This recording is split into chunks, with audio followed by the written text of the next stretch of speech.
Well, these are our favorite days of the year when we get an opportunity to do something like this and impact so many youth.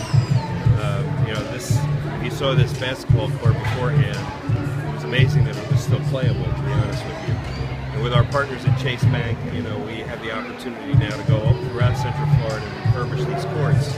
This is our third one. We're going to do 7 more over the course of the next several months. And it's just a fun way for us to interact with our community and give kids a chance to have a place where they can play and be proud of where they're playing. Alex, how important is it for the Magic to give back to the community? I mean, obviously you guys are a member. Well, it's important. It's very important to us. Our mission statement says that we want to be world champions on the court, but off the court as well. And this is where we can be world champions off the court, where we can impact so many kids' lives. So many of these kids don't have a place to go after school, don't have a place to play, and a lot of them get into trouble because they don't have those places to go and run off steam or have great physical activity or learn about nutrition, etc. For us to be able to impact that and hopefully change a youth's life because of the fact that they had some place to go after school and stay out of trouble, it means a lot to us. You're doing 10 courts. I mean, that's probably the thousands of kids that you're touching right now. Yeah, I mean, a lot of these community centers impact hundreds of kids every day, not just every week. And by the time we get through these courts, I would assume that there'll be hundreds of thousands of youth that we will impact throughout Central Florida. And it's at the core of what we do our community relations work around. We've always focused on at-risk youth throughout Central Florida.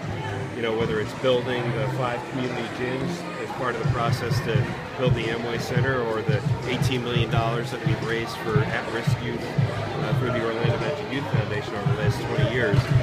They're what we focus our community relations activity on because they're our future.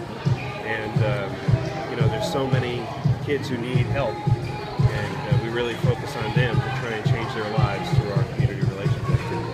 What does it mean for the Orlando Magic to also work with Hispanic communities along with Chase's initiative to reach out to that community? Well, that's a great part of today's specific court refurbishment, is that it helps us reach our internal and organizational goal of diversity and inclusion. And this specific community center really has a high population of Hispanic youth that utilize it.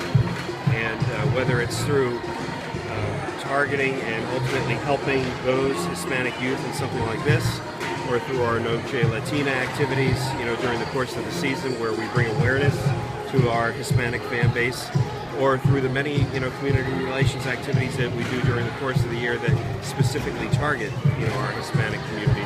They're an important part of Central Florida. The population has grown tremendously, and when that happens, that means that there are youth in that segment of our population that need our help as well. And so, specifically here at Apopka, at this community center, we can help that segment of our population, our Hispanic youth, who are at risk, because there are so many in this segment of Central Florida.